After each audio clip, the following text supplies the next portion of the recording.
All right, guys, welcome. It's great to see you all. It's interesting. We have a very small webinar tonight. We had 121 people register, which is great, but I think people are more and more into watching the recordings, which I totally get.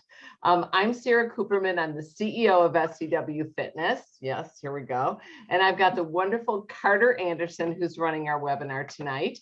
And we're going to be talking about retaining clients past their resolution, which is really a great topic. As fitness professionals, we would ideally keep our clients forever. However, we know that many will have to move on due to lack of motivation, and this is especially common with our New Year's resolution people. And so we're going to look into how to motivate and motivation techniques, inclusion techniques that not only maintain our clients, but help to keep them engaged and really involved. And I'm really excited. I've got Myrna Brady here. She has 25 years of fitness experience in music and business. She's worked for companies such as Nabisco and Nike and Startup Internet Ventures. She's a national fitness presenter, personal trainer, group fitness instructor, and motivational speaker. So welcome, Myrna. We're glad to have you. We have Riley Kinworthy, plus Myrna, you look beautiful. Okay, we spent 45 minutes fixing the camera, of course, but she looks great.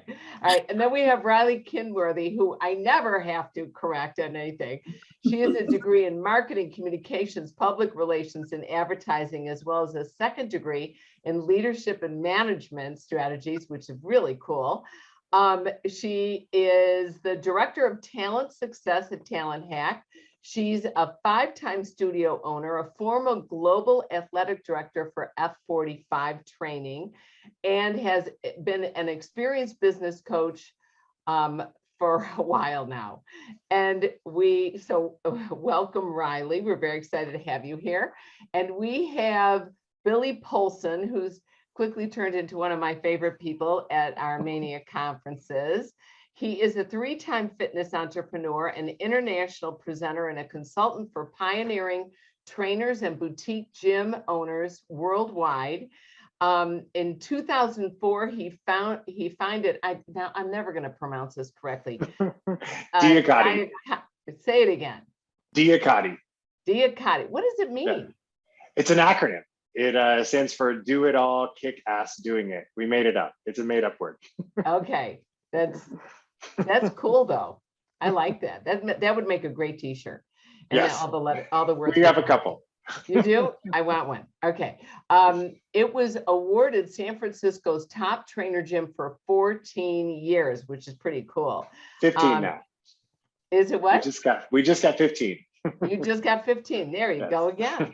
And his consulting company, The Business Movement, has assisted thousands of business owners with developing the confidence and momentum for achieving their ultimate brands. So we've got these wonderful people on here. And Myrna, I'm going to start with you. And I wonder, how can we sell ourselves to new clients as a long-term commitment? So I think the whole word sell for instructors and coaches sometimes feels a little disconcerting, but the bottom line is, it's like, again, presenting an opportunity for people to invest in themselves to work with you and make it seem like this is a cooperative experience, right? I put all this time in my learning and education so that I can pour into you to help you identify those goals. Because I think sometimes what happens with clients is they say, I want to do this and I want to do that. It is our role to help them say, okay, let's find some realistic ways to approach this.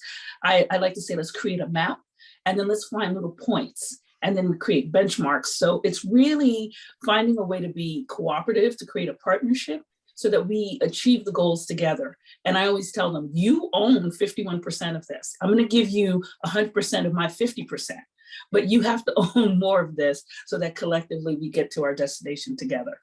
And I really like your term benchmark. I think that's great because it's kind of like a goal without, sometimes a goal feels like a mountain. It feels daunting. Yes. Yeah. And but a benchmark feels like that's a stair. I've climbed one stair, and there's another stair, but I've been successful so far. So that's a great term. Yeah. You guys, do me a favor. You can move your mouse, and all of us can go to the bottom of our screen and go to the left of the green share screen button. It's called chat. Click on your chat. I love this. Tell me where you're from. We've got Shirley from Chicago. We've got Jackie from Alabama. We've got Teresa from Tennessee. Type in where you're from. We'll have a pretty low, I'm thinking, probably about 25 attendees to the webinar, and then another 50 will listen to the recordings. But you guys are here, and you guys be sure to ask us questions. We love to hear from you. Oh, look, I got people from Boston, Madison, Wisconsin. Love it. All right. Now, looking at those benchmarks, looking at our goals, how do we get these people to do long-term commitments, Riley? You know, I think long-term is hard to get them in at the beginning because we still have to win their business every single day, right? And you do go into the relationship saying this is a partnership, but I believe that you do have to continue to work at it. And one way to do that is to always be thinking about what is the next step. Once I've achieved this, like first they come to me for X. Once they've achieved that, what's their next level of growth? Because as soon as they stop growing, as soon as they stop challenging themselves and having something to work towards, that's where they start looking around. So how are we the ones to constantly ask them what their next level looks like? And then we map it out again every step of the way. That's where the long-term partnership comes in play. And that's where you just have to keep communicating with them. Yeah. And you had a very clever idea that you worked out, Billy, with some of your clients. Could you tell us about that? The scorecard, what did you call it? The client success scorecard? Yes, most definitely. Before I do, just to speak to what Riley said, you're so right. Maintaining that connectivity with them throughout the process. And I just want to say, I think that really starts with an unexpected and beyond first impression of what the experience is going to be like. And in order to do that, in my opinion, you have to go so deep with individualizing exactly why they're coming to you. We were talking about before the call, the options for general fitness and general solutions to any type of goals, whether it's weight loss or strength or pain reduction, the options for general are limitless. So I think the best way to really connect with them and connect with them in the long run is to start it off with this unexpected above and beyond level of connectivity and individualization, and really forming a strong relationship with them that is, it's not what they're going to find anywhere else. Look around at your competitors. What are they doing? And figure out the way that you can do it in an above and beyond level way. And I think that's how you will win them, and that's how you will keep them in the long run, for sure. And sorry to tangent on that one, but the client success scorecard. One of my clients, who's a personal trainer, he was finding exactly what we're talking about, that folks would hit about the 7-month mark and they would kind of slowly go by the wayside. So he created a system where it's really just 3 steps. For every single client that comes in, they come up with the main, usually 3 or 4 determinants that will link them to a successful achievement of their goals. So let's say if someone's wanting to lose their 30 pounds of COVID weight, the main things they'd have to do would, they'd have to track their food, they'd have to stay away from alcohol and stay away from gluten. And those are just random examples. So each week, he sends a survey out to that client, and they rate themselves 1 to 4 on each of their main determinants. 4, they are kicking ass and perfectly following it. 1, they are not following it at all. They've literally gone off the rails. So every week he's watching the scores and all their main areas that are the most important connection to their successful achievement of goals. So he knows when they start averaging around a 3, he needs to go in and maybe make some tweaks. When they average around a 2, he knows there needs to be a major overhaul. And with 1s, he approached that as maybe there's a relationship change. Maybe he's not the right coach. Maybe they need to try another program. But that has really kept him in the know with every single client. And the client is able to really stay connected to why they're there as well. It's been a whole turnaround for his retention and retaining the folks he really wanted to work with. That has been a really big success for him. Myrna, I see you nodding. I think what you said is so key on that last part, because oftentimes, I know when I first got into this industry, right, you were fed, train as many people as you can, train as many people, and then you get to train drain, right? You get to a point where you're like, oh my God, I don't want to go train this client. So it's important that just as excited as they're supposed to be about the program because they're adhering, that you're excited about working and pouring into this person, right? Energy begets energy. So if you're working with someone who, is just not feeling right, but you're supposed to be the it trainer or the it instructor or the it environment, and that's why they're going, but there's that dissonance that they feel, and you as a coach feel it. So I think having a scorecard like he just spoke to is genius, because it allows you to do that 360 evaluation to make sure that everybody's on the same page and going towards that long-term goal. Oh, I love that. I'm a big one for surveys. It's very easy to set these up on SurveyMonkey. It's very easy to set it up on a simple jot form. Now, and automate it. It goes out. You're no work. It feeds into a Google Sheet. The Google Sheet averages it. Like no work on your part, right? Yes. Did you guys see? You went 1 through 4, so there's no, like, sometimes they do 1 through 5 so that you can kind of do a middle ground. There's no middle ground with 1 through 4, which I think is kind of interesting. There's no middle ground in my life, Sarah. Like it's either actually I will say it's either a hell yes or it's a hell no in my life, right? Like yeah, I hope I'm on the right 4. Okay? Well, you didn't like my Christmas shirt, so I don't know. We'll see. There we go. I'm also a big one not to use numbers. I'm a big one to go, how are you doing? Excellent, great, good, fair, poor. That's what we do with like our Survey Monkeys. If you've ever taken them at Mania, we always use 5, but we do the excellent, great, good, fair, poor. And then they're not going to mess up and keep giving 5s when 5 is, not good. 1 is good, whatever. They don't flip it out. But I think that that's really interesting. What I hear from you guys saying is it's the communication that's key. And staying connected with your clients and having the regular check-ins, which I think makes sense. And how can our first session set the stage for a successful trainer-client relationship? Riley, what do you think about that? How can we set the stage? How can we begin that involvement on the right track, set it on the right track? Yeah, that first session is so incredibly important. And I think the way you show up in that conversation really matters, because they're scared, they're nervous, they don't really want to be there in some cases. They know they need to, but there's a lot of trepidation. So how can you show up in a way that creates a vulnerability?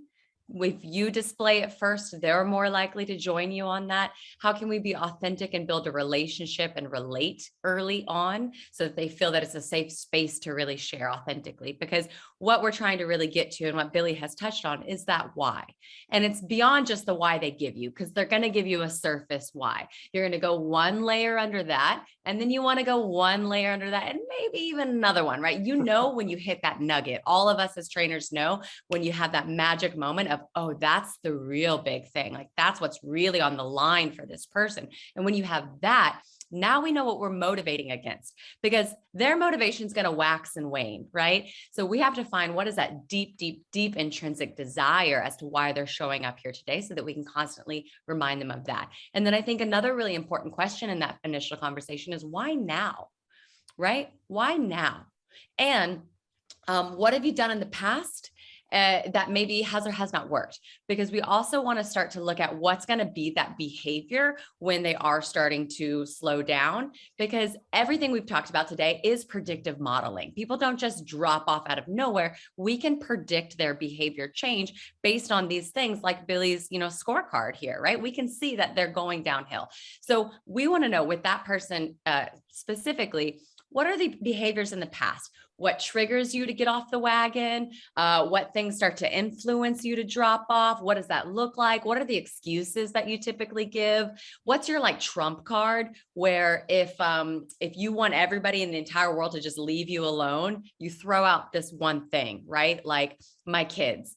I just got to take care of my kids tonight, or I'm sick or something. We all have this one card that we play. You got to identify that card right out of the gate so that when they go to play it, that there's really something there. So the more we can have that conversation, that intimacy to really know each other, and that does come over time, but establishing some of these ground rules and boundaries and behaviors and habits will allow you to predict whether or not they're going to start to drop off. That makes so much sense, because a lot of times we want to set those goals, like, why are you here? What do you want to do? And they want to lose those 5 pounds. And it's like, okay, well, why do you want to lose the 5 pounds? Do you have an event coming up? Mm-hmm. So if you find out, then you can always no, you got to do 2 more reps, because what are you going to look like in that dress at that reunion? It's like, if you can dig in, you also make that friend connection, which I think is important. Yeah, I think the other half of that sentence after the answer is always, and why is that important to you? I want to lose 10 pounds. And why is that important to you? And they'll say, well, I've got this thing coming. Okay, great. You want to look good for this thing. And why is that important to you? Right. And you can just keep peeling back those layers. Oh, I think that's a great idea. Billy, what are your thoughts on setting the stage for a successful trainer-client relationship? Riley, I love the direction you headed in with all that. It was so excellent. I do think that upfront questionnaire, I'll use the word unexpected again. As folks come in, if you can just tweak what that questionnaire is really asking of them in a way that it doesn't feel like every other gym or even your doctor's intake form. One of the favorite questions we have on our form is, who do you see when you look in the mirror? And it really lets them just tell us, some folks will say an old dude with gray hair. And then some folks will give us 5 pages worth of discussion on it. And it tells you so much about their personality.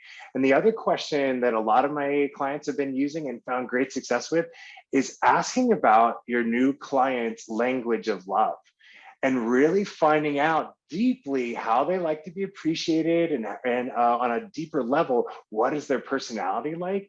And that forms such a nice bond up front. That question has been really helpful. I love that. And how do you like to be held accountable is an important. They're going to tell you what they want you to do. Do you want me to text you? Do you want tough love? Should I just check in as a friend? I love it. Myrna, you're nodding again.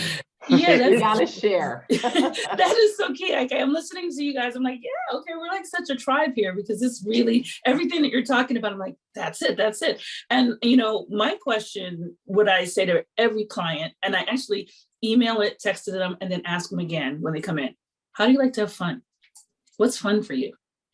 And, it automatically allows people to go whoa, I thought you were going to talk to me about my weight loss. No, what's fun look like? Because it brings them to a happy place, and it disarms them, and they start talking about what they like to do. Now, the trainer mind in me, if they start telling me, well, I love to hike, I'm like, okay, so we're going to create circuits. We're going to create different terrains for this individual. We're going to train what their brain and the terrain needs. If this person's like, I'm really a yogi, then I'm even going to think about the intonation of how I speak with this person, right? Because I know I have to get into their world. So I like to find out what disarms them, what gives them fun. They say, my children. Oh, okay. How old are your kids? Oh, I have a toddler. Oh, yeah, really? 1, 2? So now I'm like, that toddler is about 15 to 20 pounds. So I'm able to start pulling out how I'm going to create their programming while I get them disarmed, and it's not going through that whole thing. So it's a little bit unorthodox, but it definitely works, and it gets me to where we need to go with creating their program overall. And I So think good. what we're all saying is that that intake should be a co-creation. Sometimes Yes. in the gym industry, we have a clipboard and a sheet of paper, and you're saying, do you want to do check the box? No, no, no, no. This is your first opportunity to really get to know this person. And it should be centered around listening and care. And in that environment, you're co-creating the journey that you're going to go on together. Yes, right on, Riley. And Billy, how do you do that at your gyms? Like, is there one person that does the intake? That's Or exactly what I was is gonna say. are they assigned a trainer, or how does the procedure work? So we have glowing Holly that every single application comes through, and she's our referral director. And it is literally pretty much her full-time job to be the most amazing matchmaker and listener possible. She knows all of our trainers and all their schedules.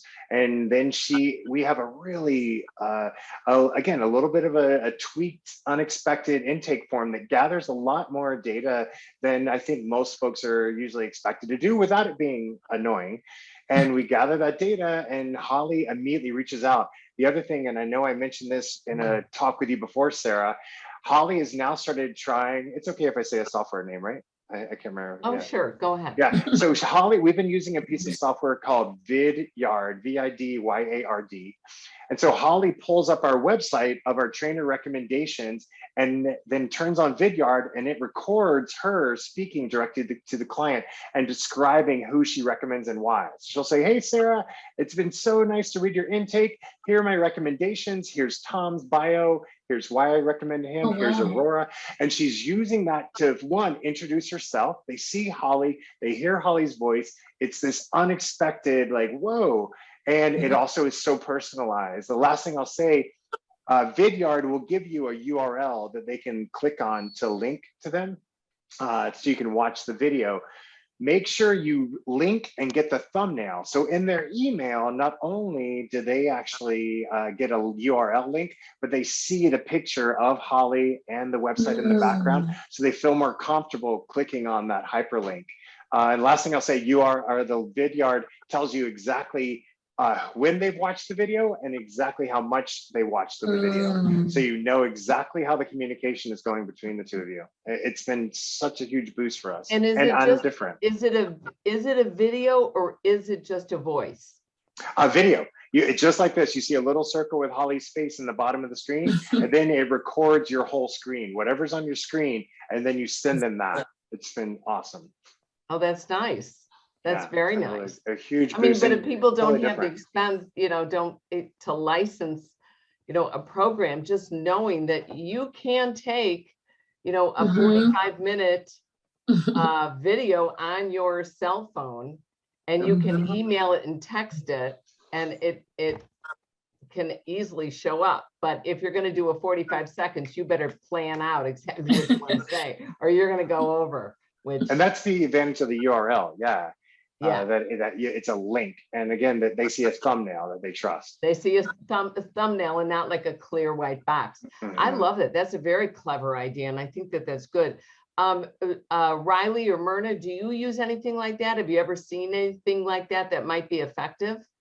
Loom is another version, and up to 5 minutes of a recording is free. So if you want to dip a toe in the water on an experience like that and not pay for anything, that's a great option. What is that again? Loom, it's in the chat, LOOM. It's just a something you put into your browser, and you can just click the video, and again, screen capture plus face, or you could turn face off if you don't want. But I love Loom. In addition to that, we do take videos sometimes. I've done it with clients. We have a new member where we'll have the membership advisor, community manager say, hey, Billy, this is Riley. Can't wait to meet you. I see your sign up on Tuesday. This is what you're going to need. Can't wait to meet you. And clients will actually video back like, hi, I'm Billy. Can't wait. Like, it's the first time I've ever done anything like this. But it really breaks that seal.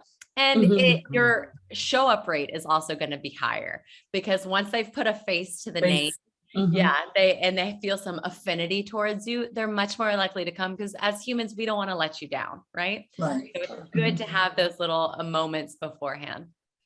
Yeah, it's wonderful. The other thing that I find is so many companies now, so many services also send you reminders. They send you a reminder email and a reminder text about your appointment. That is essential, absolutely essential. And with those reminders, then after the meeting, it's review time that they can immediately post on Yelp or on Google, post it somewhere. And that really does help boost your credibility, because hopefully you didn't suck and you got a great review. And your exposure, because they share it all over, because hopefully they liked it. Myrna, you've been like oohing and eyeing over there again. You just ooh and ah a lot, don't you? Well, because actually I don't. My father always said to me, never play poker because you wear it all on your face. So if I'm really happy and in tune with what we're talking about, I really just emote, because we don't see that all the time, right? We hear all the negatives. I love to give affirmations, and when I feel great energy and great information, I'm going to show it. So one of the things that I find works, and a lot of my clients always get shocked when I do this. The first session I say, we're not working out. I want you to come in like your nicest outfit. And I'm like, what? Again, this is in alignment with that fun, right? Because they're like, well, why do you want me to get dressed up? I said, because I want you to feel good about yourself when I see you. You know, so it's little things like that that are just out of the box, because Billy, you said it earlier, right? There's a plethora of trainers and clubs, and especially in San Francisco or New York, in the areas that we're in, you know, there's a boutique on every corner. Now, everybody with the phone, music, and Spotify is an instructor. So how are you going to differentiate? Right? How are you different? And, you know, there's only one Myrna. There's no other one. Well, my mom's name is Myrna, but she's not me. You know it. Anyway, but there's only one experience with me. And Riley, you said it earlier. It's key that you're bought into each other. So I feel if we come in, it's disarmed. I usually tell my clients this first session is for us to get to know each other. Right. And I cannot tell you how many people are like, my God, I feel I need to pay you for this, Myrna. Like you said, this is the intake, it's a complimentary, but I got so much out of this. So it's really helped me, because now I say, okay, my consultation when we meet is $150, right? And it's intriguing. And I give people the option, right? If you didn't feel you got anything out of the session, so don't worry about it. You don't have to invest in the session. But I cannot tell you, I remember one person that said, no, I'm not going to pay you, right? Because by the time we finish creating that relationship, establishing that journey, talking about initial benchmarks without them even talking about it. Because one thing I really want to share is, so we talk about the fun, they come in a nice outfit. We talk about things. The next session, I use all of those things to do what I did earlier. Well, you know, you said that you just had a baby and you have a 15-pound, 4-year-old. These are the weights that we're going to use because they're similar to what you have. You said that your kid always throws things under the bed. We're going to start with planks and glute bridges and things that are functional and transferable. Then they realized that I listened to everything that they told me, that it was an intake, right? But it's also transferable to what they're going to do in their daily life. And as we grow in our relationship, so do their abilities. So I love that phrase. As you grow in the relationship, it's just great. We will grow in their abilities. And that's the goal, and how it transfers to their life.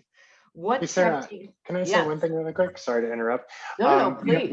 We talked a lot about the idea of kind of upfronting the idea of keeping them in the long term. I do think one of the ways that we can kind of, from the backside of it, do that is really going out of our way to report how their results have been successful. Like with a lot of my trainers, they have these branded reports that they kick out, and it feels like a report card that like a kid would take home from school, and it has their logo, and it just celebrates, this is what you've done, or points out these are the things we still need to work on.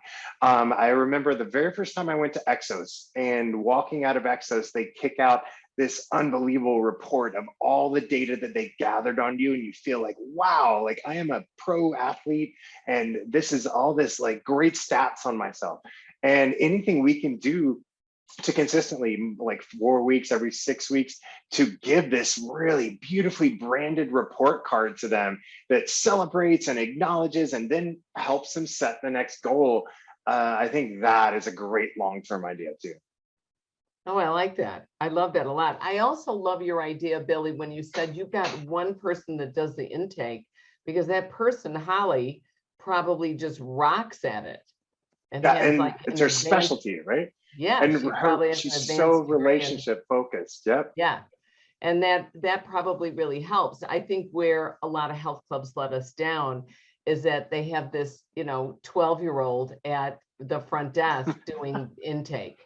And that just simply doesn't work. So It's one of my that's- favorite like secret shoppers. I recommend everybody out there, secret shopper your competitors and see what their intake process is like to get the idea of what baseline is. You'll be shocked. You won't even get calls back from half of them. But yeah, do the secret shopper. It's so fun to see where the missed opportunities are that you can capitalize on really nailing that first impression. I think that's great. What are techniques we can use to increase adherence with the clients? Like, we kind of know how we can get them in, but now how do we continue to motivate them and get past, I love how we phrase this question, get past their initial weight loss, which we all know the weight loss is not going to happen right away.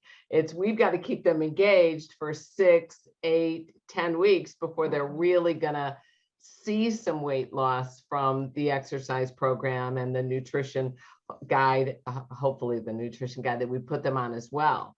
What do you think about that, Riley? What techniques can you use to continue to connect with them and push them along? Well, I think one thing that Billy just alluded to is how do we keep them beyond just front loading that experience? And in the way that they have a dedicated specialist on the intake, we have a dedicated specialist on retention. And every single week we pull a report to see who has been to X amount of classes in X amount of time. And everybody that's done less than that, we're calling, we're texting, we're checking in, we're saying, can I get you booked in for Saturday? And the amount of people that are just so grateful that they're on your radar. They're so delighted to know that you care and that you've noticed that they aren't showing up. So I think that really matters in your membership. And then another thing is, as humans, we want two things. We want to know what to expect because it makes us feel safe, right? And so that's the relationship they've built with you, some of those things that they know they can count on. But then we also want to be surprised and delighted. So we want to constantly be thinking of what are those experiences that are unexpected, that give us kind of something new to sink our teeth into. And so that might be, a specialty program, a holiday program, a 30-day plank challenge, little time boxed experiences that keep it really fresh for a couple weeks or a month or some period of time. And if we can keep kind of having those in the road while also backing those into the goals that we have as we continually level up and reassess, then they're in it to win it with you. There's always something fun, some future-based opportunity for them. Oh, that's great. That's wonderful advice. Are there any type of programs that you offer, Myrna, or that you've seen that tend to keep these people committed? Absolutely. As a matter of fact, what just happened recently is people know that I'm a big CrossFitter. Like, I love CrossFit. I love metabolic conditioning training, Olympic lifts, the whole 9 yards. And one of the members that takes a lot of my classes, virtually, whatever, her son just got into CrossFit. And so she said to me, Myrna, can we take a class together? And I said, okay, this is what we'll do. Okay. I said, because I don't want us to go there and your competitive nature. And, we started talking, she's like, I know. I said, so let's work over the next 6 weeks. Let's get some cleans down. Let's start working your squat lower below 90, because these are the things. And she was just so excited because, again, the goal is for us to take a class together because, sometimes they're like, oh, that's my trainer, that's my coach. And what's awesome is she sees what you said earlier, Riley, is my vulnerability, right? Like, I'm like, man, I missed that lift, or I missed that snatch, or she came in faster than me on the rower. And it shows her that fitness is a journey. It's not a destination. And we're all in process and works in progress together. So that's something that works a lot. I'll say, we'll go take a dance class together, or we'll go to a CrossFit class. But I find when you say, okay, let's do this together because I'm on a journey too, it just it takes adherence to the next level, because then it's, when's the next class? In the next 6 months. What's our goal to get to that next class? Oh, that's great. And Billy, what are some of the things that have worked so well at your facility? Hey, Riley, you hit the head that you just don't ever want it to feel like it's the same thing and just the next day. You don't want it to get where you're just rolling into the next day. So anything you can do to do that, like especially on the fitness programming side, maybe if it's group, you're doing music on that side, like there's got to be something you keep fresh there. Outside of that, we do try and mix it up a little more uniquely. Like this is something we're just getting started with again since COVID and the kind of the pandemic, but we have a monthly boost where we bring in a local health, like a food provider or a healthy service or some type of restaurant, or we bring in all of these new opportunities for them to learn how to be healthy in our area. That's been really fun. And the other one, this seems completely off key, but we partner with local artists. So usually every 8 weeks, we redo everything in the gym with a new local artist. So the gym gets this whole it's free. It's a facelift that we get every quarter or so.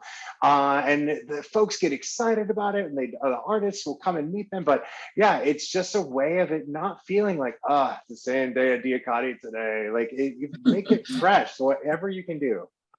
I really like that also, because we did this, many years ago, I owned a boutique studio, and we would, every quarter, I just would repaint the walls. It just had to be a different color. And you were the artist. Yeah, but I'm like, yeah, you're looking at the artist, Dave. You're looking at the artist, okay? You're also looking at the housekeeping and the front desk. Yeah, but we'll talk about that later. But that it's such a wonderful thing, because then also you're reaching into the community with the artist, and 100%. it becomes an experience. It becomes a place. You keep hearing about these immersive studios, and it's great. It's very exciting the first 6 months of a business. And then, you think about the new bars, or dance places that open up. They're hot for 6 months and they're gone. But if you can keep every 4 months, every 3 months, changing things up, I think that's fantastic. And you've been doing that for how long, Billy? 17 years. 17 years. Yeah. And it's like you said, it's such a community builder with the small local artists. A lot of times it's clients. We've had several that are clients who've never shown their photography, and they'll print it and they'll have a show for the first time. And it's awesome. It's so fun. And you just have this totally different ideas come every time. Yeah. And these are things that they don't forget. Yeah, Yes. for sure. Their first art show, yeah, like it's huge. Yeah. Oh, I think that's a wonderful idea. And are there other ways that you've increased adherence with your clients? Riley, how do we do that with an online client? Ooh, that's a great question. And honestly, it's the same answer across the board. There's really no difference. We have to kind of just work a little harder, maybe, to break through to that communication. Since we aren't face to face, you kind of have to over emote, and find a way to still create those moments of relationship. But you have to really look at your online business just like you would model your studio business. Oh, that's good. I do have a friend that does yoga training, and she's very successful at it, and she does it completely online. And you know what she does? She takes people to different locations. And that made me think of that when Billy mentioned that he changes his facility, because sometimes you're really stuck within 4 walls. We're stuck within what? Like my background is a virtual background, and I've got a couple of choices I can make, and I'm using this one for the next couple of months, and I'm going to see what happens and change it. It's hard before you paint the walls. Yeah. So for me, it's just a big photo. But we could do that as online trainers, meaning, okay, now you guys, we're in my den, and this is where, and they get to know you, and they kind of get to, like, well, this is my trainer. Oh, let me tell you about my trainer, blah, blah, blah, blah, and they're totally connected. I don't think there's anything wrong with the way we ask them about themselves we always end up sharing. I mean, Myrna, how do you keep your online clients alive? Well, I mean, what you said is key. Like all of my clients, all of the members that I train, they know my kids, right? My sons have been in the gym since they were in utero. So now so you want to talk about adherence? I have clients that have been with me since my 18-year-old was in utero, right? And I've lived in Palm Beach, I've lived in Napa, I've lived in New York. And they watch them and they'll say, I've had people say, Myrna, can we just do a session so I can see what Lawrence Jr. looks like now? Or can we do this? Or I'll be like, over the pandemic, my oldest is a basketball player. So I said, bring your kids. We're going to do a basketball workout with my son. And they were so excited because he's 6'5". So we're trying to fix the camera so his head can fit in there, and it became, like you said, it's an experience and a bigger community because they're like, I feel like I'm part of Myrna's world too, So I find that that's very key, as a trainer. To me, I would say to them, I'm more than your trainer, right? I'm your accountability partner. One of my clients this morning, 6 a.m., 19 degrees out, but her brother came here from London. And she'd been telling her brother for a year, I want you to work out with my trainer or whatever. So he came and we were outside in 19-degree weather working out. And he turns around and he goes, she's kind of badass. You were right. So like, it was a whole year before we saw. So I think it's things like that when you, again, create those relationships and those benchmarks along the journey. As online trainers, another thing that you can do is really invite your participants to be a part of the experience with you and kind of curate it for you. So you'll see a lot of trainers do polls such as, do you want to do a Backstreet Boys or NSYNC themed workout? So they're voting on social media. So you're increasing your engagement. They're putting their word, their vote in the hat, which makes them more likely to want to show up for your 90s boy band theme class. And they feel like they are part of the reason that class happened in the way that it did. So that's another great way to bring your community in and have them create for you and with you. Oh, I love that idea. So do you do that at your facility? Like pull people, figure out different ways. I love the artist, aspect, but the music selection, timing of classes, small group training, are there other things that you utilize?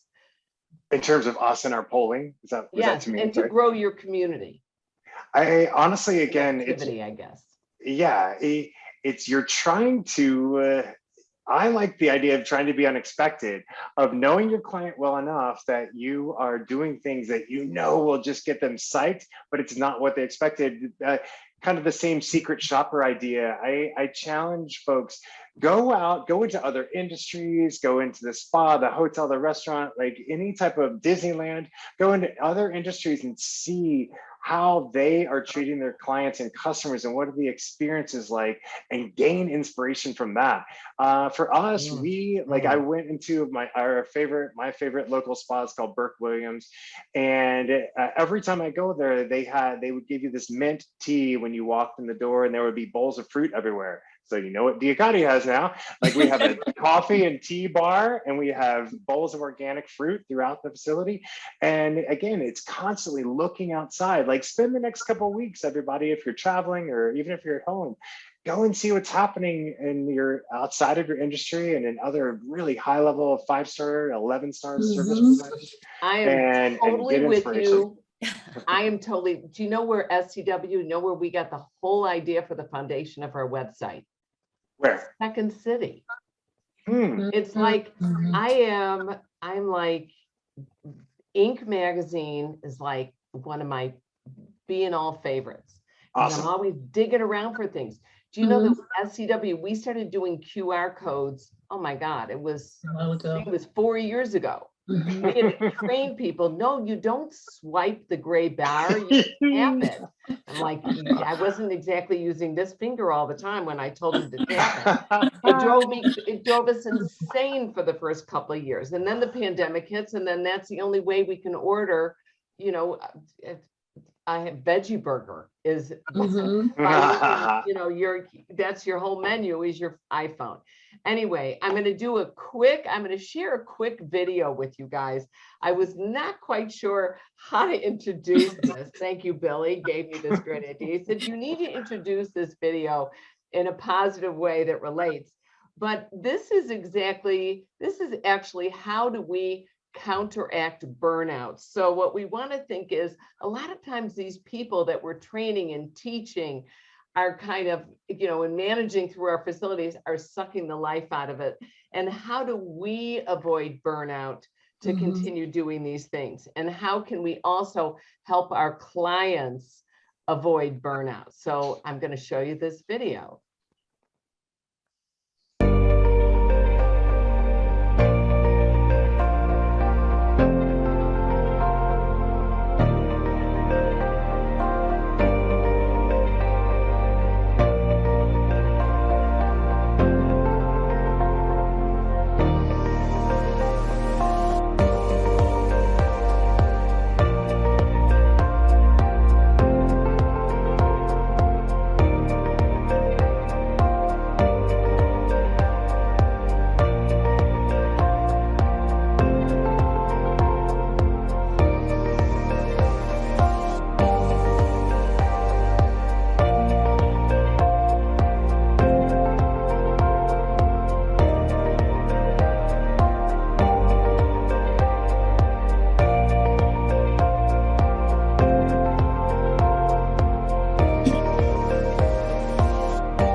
Well, I really like this, and I have to tell you guys, have the three of you ever met each other in person? No. So, You No. never have. Well, Mhm. we're all going to lunch at like the next Mania, and we can all get veggie burgers, but you can't touch my phone, okay? All right, well, you guys have been fantastic. Thank you so much, Myrna. Thank you, Riley. Thank you, Billy, for joining us this evening. Carter, thank you for giving up your Tuesday night and helping us. Thank you all for joining us, and we look forward to seeing you in 2022. And hopefully we'll see you live in person at a Mania event. So everybody take Absolutely. care and have Happy a holidays. Happy holidays, everybody. bye. Happy holidays. Nice meeting you both.